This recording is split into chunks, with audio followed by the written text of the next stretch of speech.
what happened here last week and a little background and stuff like that. So go ahead.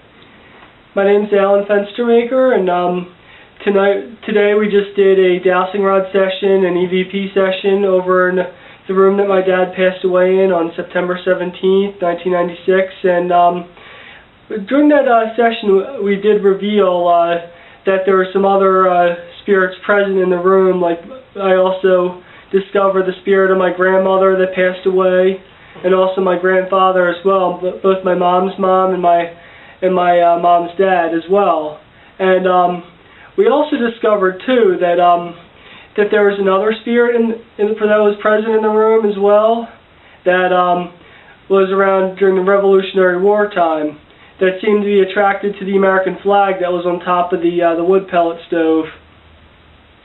And which is pretty interesting, because last week I didn't even realize there was anything in this house at all, and then Nicole actually was the one that discovered it with her senses. When do you want to talk about your experiences here? I'm having them now.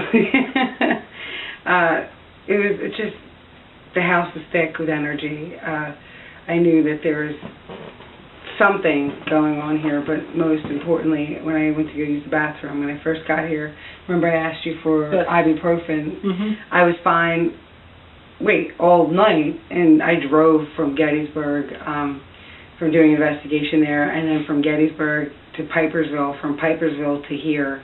And then it wasn't until I got here and was actually in the house for a little while that even now my head is pounding. My head was just pounding. It's like something was just pressing, and I couldn't breathe.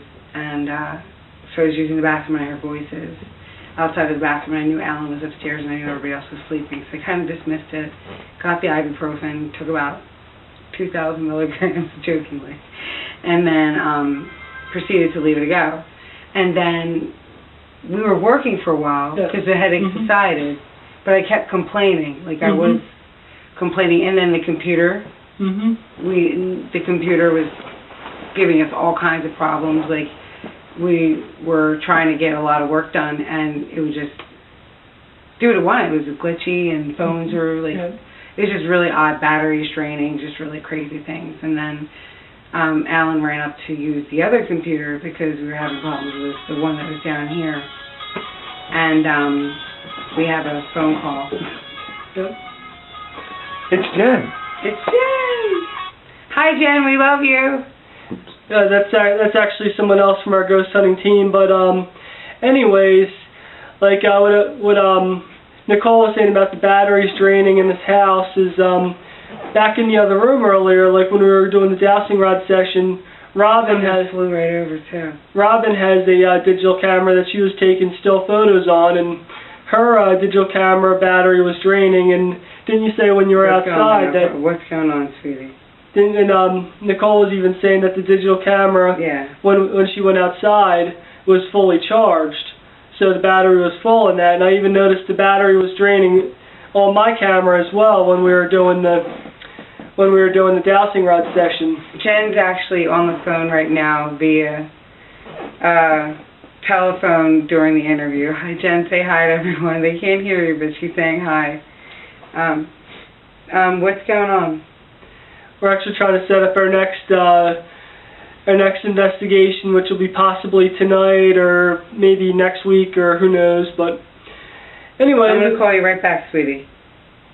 Anyway, it was surprising to find out that so many spirits existed in this house. I know, like, this neighborhood does have some history. I know before it was a housing development, that it was that it used to be a racetrack before the houses were built up. I think this was back in like the 50s or something. But the spirit said it was here before the racetrack time, back in the Revolutionary War. Scott, do you remember when I asked that question? Yes. Yep. Yes. And the results we were getting from that is basically it was a soldier who fought for the colonists at the time, and he knew who George Washington was, so he could possibly have served under him, but he wasn't killed by the British.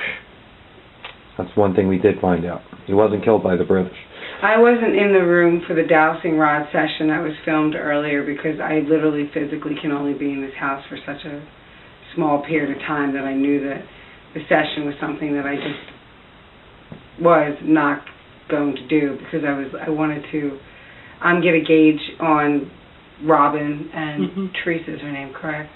Her name is Franny. Franny and Robin. So Franny and Robin were actually like people I just met today, and I wanted to see how they react, and Scott, of course, and see how their reactions were, because that was the initial reason why we learned about what happened. So I didn't want to even be a part of it. I wanted to see what they would come up with, and from what I can tell, you guys got a lot of information which correlates to the things that I was feeling, and if anything, it validates a lot of the things that I was feeling, like when I was in the bathroom. And actually, remember, I didn't even know that was a room back there, remember? I thought it was just a wall, and then I heard come in, and then I realized that was a room. And I walked in, it was bone chill cold, like you didn't have any heat on in the house. And I just walked out, left, went outside, because that's when my head was so bad that I was like, I cannot take any more ibuprofen. Like, there's no way that's going to work. And as soon as I got outside, I was fine.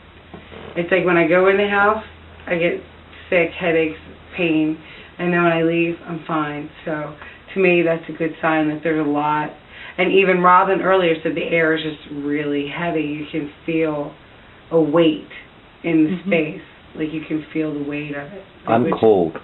Yeah, I'm freezing. Cold? Yeah. Actually, when I was in there with the dowsing rods, I was starting to feel a little bit of a chill go up my spine, like I was last week too. Like, as I was in there, like I was getting visions that came back to me about the night my dad died. Like, over there on that couch over there, or it was a different couch back then, the night that he died, my sister was actually sleeping on that couch. I was sleeping on the couch that's right behind the camera over there, and I remember like around 5 o'clock in the morning, or I think it was, my mom had waken us up and told us that my dad had passed. And then the funny thing is that like 10 years after the day that he died, me and my sister happened to be in the same room. She was asleep on this couch over here again. I was asleep on the same one, the same exact one as 10 years prior on the time that my dad died. And my mom walked down at the same time that she told us that he had passed. So I just thought that was pretty interesting as well, like 10 years after the fact, and me and my sister are still here, and we were actually sleeping in the same spots at the same time when my mom came downstairs, I think, to get ready for work.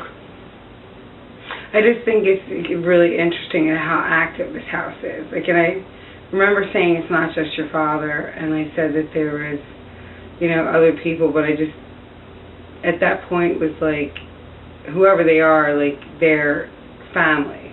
But that other person you're talking about, I'm thinking that person was kind of like, to me, a dowsing rod is kind of also like an antenna, you know? Yeah. So you have this antenna going, and you can also attract things as well. So I'm wondering, did you attract this person, or was this person a part of the actual land?